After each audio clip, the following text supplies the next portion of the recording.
Welcome to Vice Fridays, a show about cocktails, how to make them, and why you should be drinking them. My name is Brent with All Shook Up Bar and Beverage Catering, and today we are going to be covering the Old Fashioned. Keep watching to see how to make the drink, different ways to make it your own, how to make it to your preference, and to see me get obviously drunk. Oh God, don't lose the cherry. Hey everyone, welcome to another edition of Vice Fridays. My name is Brent with All Shook Up Bar and Beverage Catering, and we are watching episode 2 of Vice Fridays. Today we're going to be covering the Old Fashioned. This is a timeless classic drink. It's a great intro drink to get into bourbon or just drinking cocktails in general. It's really simple to make. All you need is 4 ingredients: bitters, sugar, water, and your bourbon. Now the water for today's standard is going to come from the ice that we're going to use to chill the drink, so there's no reason to actually add water into the drink as you stir it. So using that, we're going to keep things pretty simple, and we're just going to get started, all right? I'm going to grab a mixing glass. I always start out with a couple dashes of Angostura bitters. I like it. I like Angostura, so I add a 3rd dash. Simple syrup, pretty easy to make, pretty easy to add. I stick to around a 1/2 ounce of sugar. And then for our bourbon today, I'm going to be using Buffalo Trace. I like Buffalo Trace. A lot of people like Buffalo Trace. It's a great bourbon to have at the price point. It's been around for a long time. One of the cool things about Buffalo Trace is they are one of the oldest operating distilleries in the U.S. Drop a few ice cubes in there. We're going to go ahead and grab a glass and put a few more in. Grab your stir rod. And just stir the drink until it gets chilled. This doesn't take very long, maybe 15 to 20 seconds most. If you like the drinks to have a lot of depth, maybe stir a little bit less. And if you're not really that big of a fan of tasting a whole lot of bourbon, maybe stir it a little bit more.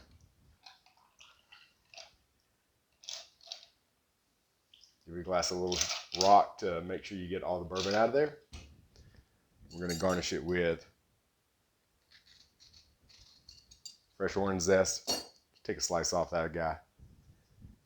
Zest it over the glass. Squeeze it. Give it a good rub down. Drop it in there. And I've got some Luxardo cherries that I've picked up that we're going to be using to finish off the garnish today. Now these are incredible cherries. These are the real maraschino cherries. Not the bright red candied American crap that we have today. This is actually, this is quite fantastic. It's made from maraschino liqueur, which is where the name comes from. If you ever get a chance to get a hold of a jar of these, take it. You won't regret it. So that is my standard old fashioned.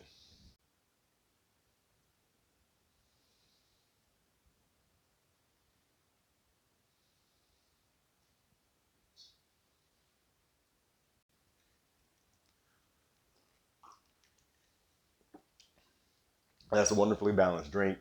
The bitters add enough depth to the bourbon to not get lost in there. And the sugar doesn't really cover anything up.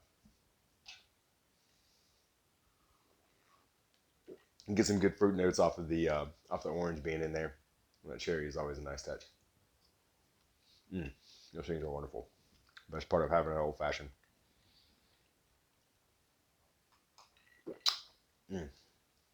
That's a good drink. All right, let's make another one. So this time I'm going to change up the sugar that I use. So of course I'm going to still start out with Angostura bitters. Myself 3 dashes in there. This time I'm going to use what's called a Demerara sugar.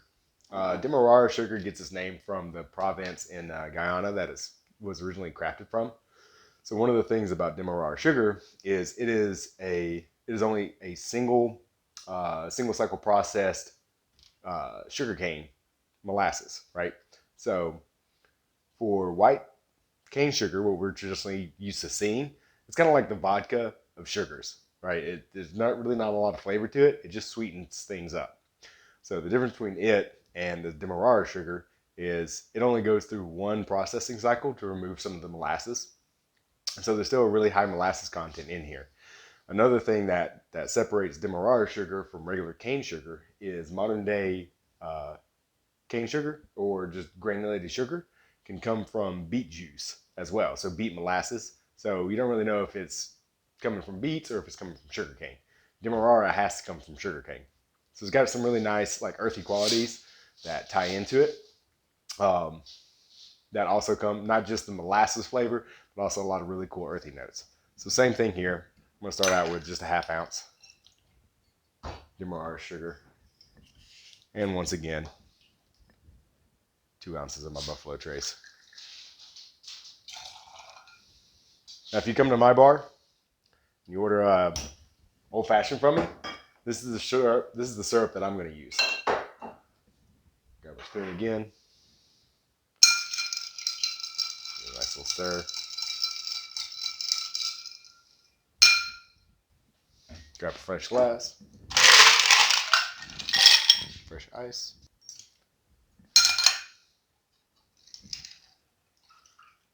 Pour our drink in our glass. Add the orange zest. Give it a nice little rub. Yeah, pop another cherry in there.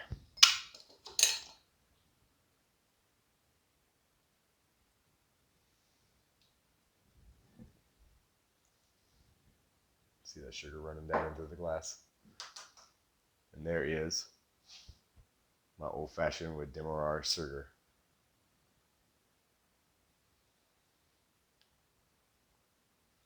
One of the high differences you're going to notice, you'll notice that that difference with the sugar immediately in this drink.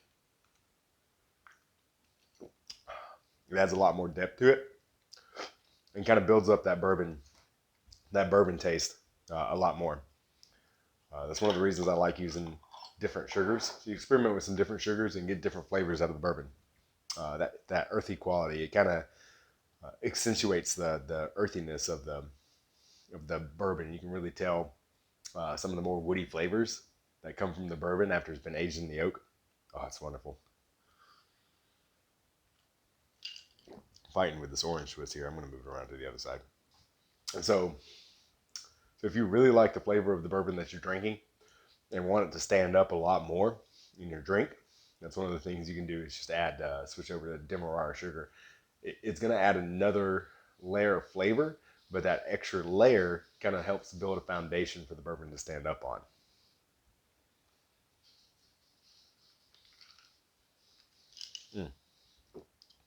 That's good. That's really good. I need my cherry again. All right, let's keep going. Let's do another one. Okay, this time we're going to change things up a bit. Some people, we're going to do a build directly in the glass this time. So some people, one of the ways that a lot of people will build an old fashioned is by still muddling orange rind, sugar, and the bitters and everything together in the bottom of the glass. And there's only one reason I'm going to do this today, and it's going to be if you want those fruity notes to kind of stand up a lot. So let me show you what I'm going to do. I'm going to start with the orange rind first. Okay, I'm going to go ahead and spritz it over the top of the glass. Get a little bit of the oil. Make sure it gets on the rim some. I'm going to put it in there and make sure my rind stands up, face up. I'm going to add some raw sugar directly to the glass. So I've got this white sugar. I'm going to put about a 1/2 teaspoon in my glass. Grab my muddler. I'm going to grind those sugar crystals in with the orange rind. So what this is going to do is to help extract some of the oil off that orange rind. Really accentuate that orange flavor. Right? So this is going to be if you want to taste some of the fruitier notes that come in your bourbon. Okay? And on top of that, I'm going to switch to using some Reagan's orange bitters. Help build that up also. Just about 2 dashes is all you need. All right. And we're going to go ahead, we're going to switch it up and use another different sugar. I'm going to switch over to brown sugar this time. This is a little bit lighter flavor than Demerara sugar, but it still has some of the molasses qualities in it. Because brown sugar is just refined white sugar with a little bit of molasses added back in. So it's not as complex as Demerara sugar, but it gives it a little different note. So same thing, 1/2 ounce. Just add that in there. Do a quick little stir to kind of mix the sugar and the oils. There we go. Top it off with some ice. and fill my glass up with bourbon. Another 2 ounces there.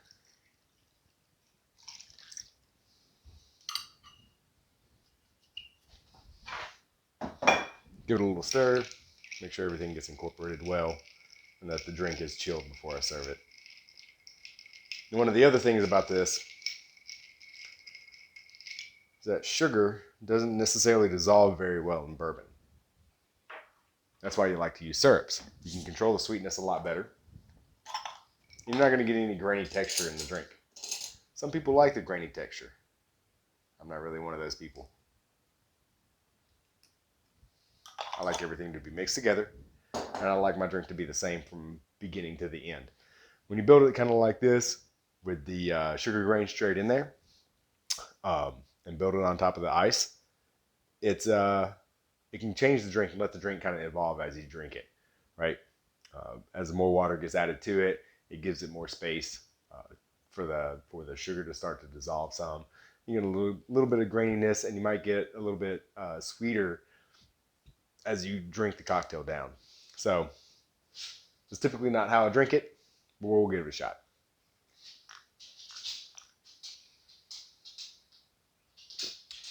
That's not bad. That's definitely a very bourbon forward drink.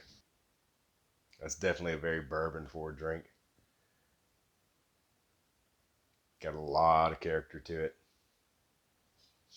So from this one, from the last one to this one, I definitely lost a lot of the fruit notes in there.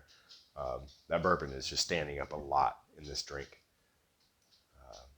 I mean, there's nothing for it to hide behind. That's definitely an in-your-face style of cocktail. So if you like that very boozy forward old-fashioned, that might be the way for you to drink it. Love that cherry. Never gonna get tired of those.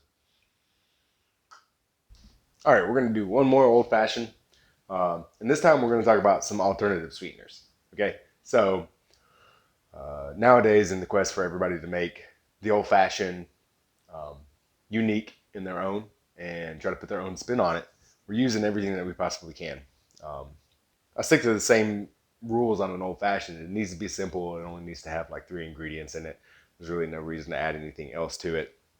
But you can tweak those ingredients in any way that you want to hit a flavor profile you might be gunning for. All right. People are smoking things, smoking into the glass, smoking syrups. I like to smoke syrups before I build the cocktail. It kind of holds on to the smoke a little bit better. Smoking garnishes, just anything that they can get their hands on, tea, wood, whatever. People are getting as funky as they can. But one of the other things is the alternative all-natural sweeteners like maple syrup and agave syrup. Those are 2 wonderful syrups that you can use to sweeten your old-fashioned and just put a little bit of a twist on it. Maple syrup is fantastic. Everybody likes maple syrup. Just good American maple syrup. You can't go wrong with it, right? It's rich, it's earthy, it's woody. Pairs great with bourbon. Another alternative that a lot of people aren't really going to think of is agave nectar. So I like agave nectar because it's similarly earthy as maple syrup, but it's got a little bit. It's not as rich.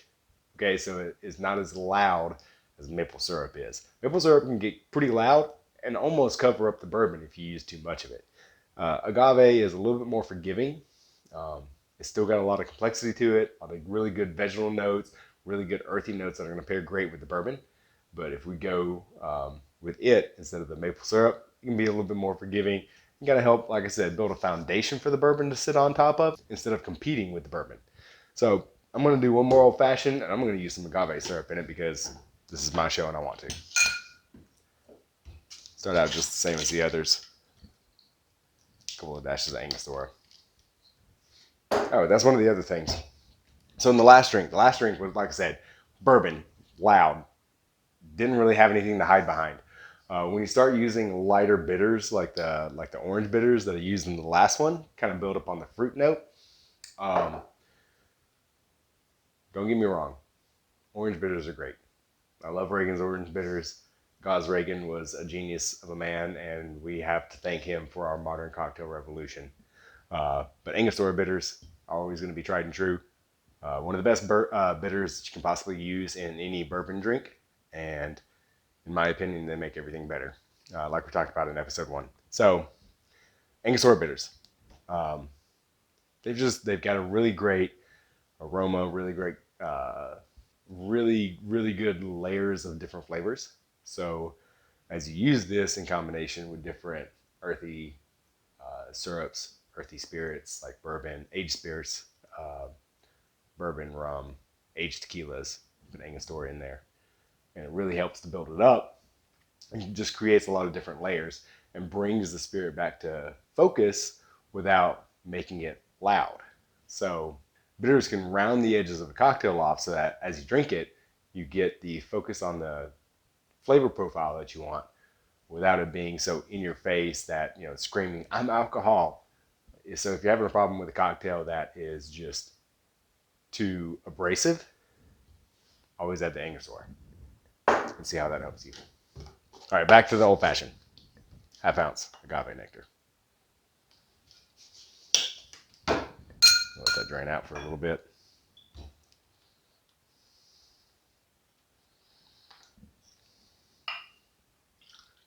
Two ounces of Buffalo Trace. Another fun fact about Buffalo Trace. Buffalo Trace Distillery is currently owned by the Sazerac Company, which is one of the um, oldest liquor companies in the U.S. Started in New Orleans at the Sazerac House, where they invented a cocktail of the same name, the Sazerac. We'll be covering that in a couple episodes down the road. The Sazerac is one of the by legend, the Sazerac is one of the oldest known American cocktails recipes to be recorded. Um, Cocktail history is kind of it's funny like that. People don't really know exactly what happened because not everything was recorded. But that's all right. We figured it out, didn't we? And we're back. Give this guy a good stir.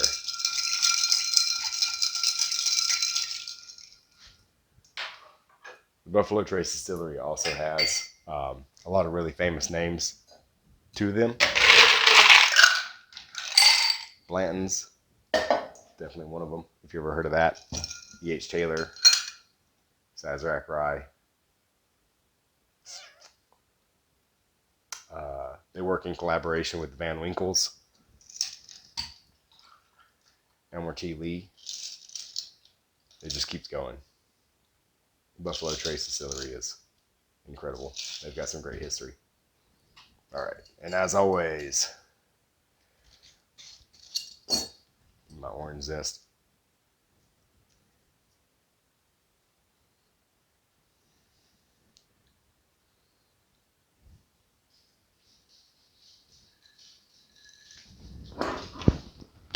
And top it off, my Luxardo cherry.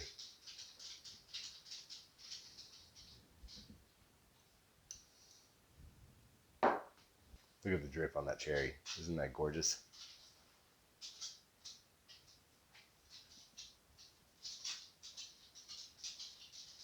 I can already tell this is going to be one of my favorite ones that I've made so far today.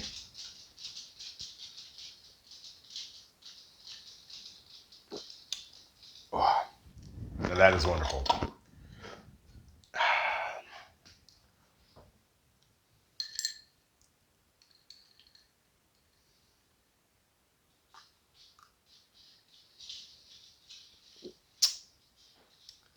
If I had started with this one, I don't know if we would have made it to the others. That is truly fantastic. All the qualities of the bourbon that I want to be present are there. Everything that I like about Buffalo Trace is in the drink. Everything that I don't like about loud alcohol is not in the drink. This is perfect. Wonderfully balanced. And I plan on getting drunk on this one.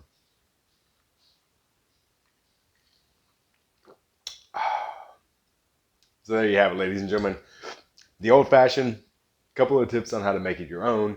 Don't be scared to play around with different sugars. There's so many more sugars that are out there in the world, and so many other sweeteners other than the ones that I talked about today. There's more than just refined cane sugar. There's more than just demerara. There's more than just regular brown sugar. Anything that's a sweetener, try it out in your old fashioned. Play around with it. Don't be scared to run experiments. It gives you a reason to have multiple drinks in the night. Buy quality cherries. Don't buy the cheap crap. If you see a jar of Luxardos and you think they're outrageously expensive, get online and look up how to make some of your own or how to make bourbon cherries. There's no reason to forfeit yourself an amazing old fashioned. There's no reason to. Yes, it's one of the simplest drinks to make, and it's one of the easiest ways to get into drinking bourbon and get into drinking cocktails. But because of the simplicity, they need to be fantastic. They deserve to be fantastic because of the history that is with them, and just because so many people have spent so many years trying to bring us amazing bourbon. We need to honor that by creating fantastic cocktails. So you guys enjoy your Vice Friday, and I will see you next weekend.